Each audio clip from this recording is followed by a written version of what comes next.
Hello everyone, welcome to the tutorial video of GTokenTool. Let me introduce you today, how to use Jupyter Market Cap Management Robot of GTokenTool platform.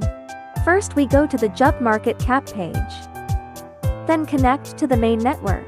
Then connect the wallet. We choose Phantom Wallet. After the connection is successful, you can see the wallet address. Select the base token first. We chose Sol, and then the target token. Enter the token address to find.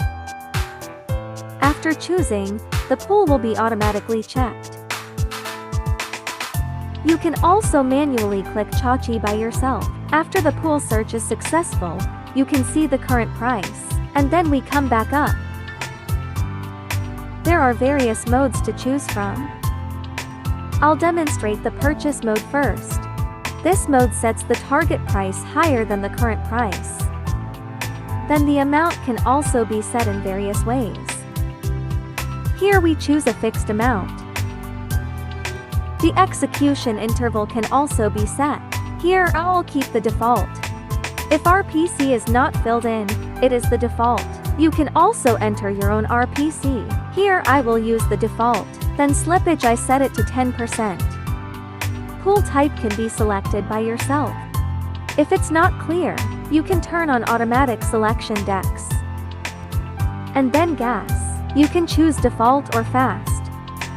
Then set the order execution times. If this is set, when the specified number of times is reached, the transaction will automatically stop. No need to stop manually. Here I set it once. After starting multi-threading, there is a competitive relationship between wallets. It is normal for new wallet transactions to fail. After one round of brushing, it will be fine. Note that if you don't understand, don't set it up. Just keep the default. Then we imported the wallet. Enter the wallet private key. Click Confirm. We can see the target token amount in the wallet, as well as the base token amount and wallet balance. Click here to delete the wallet. You can also click here to sell all the targeted tokens directly. Now we click Start. There will be a transaction log below. Okay, now the deal is done. We can refresh the wallet to check. It can be seen that the transaction was indeed successful. Now I'm going to demonstrate the selling mode. In this mode, the target price is set lower than the current price. Then we still choose a fixed amount, because I don't have many target tokens in my wallet right now. Here I set it to 1. You should pay attention to that. The selling amount cannot be greater than the balance in the wallet. Then the following are the same as the purchase mode. We set the order execution times to 3. Pay attention when setting up here. You have to calculate the total selling amount yourself. Do not exceed the balance in the wallet.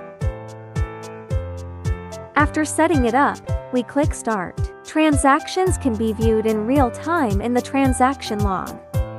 Now the deal is closed. Let's refresh the wallet to check if the transaction is successful. It can be seen that the transaction was indeed successful. Now I'm going to show you the brush trading volume mode. We first set the buying probability and selling probability.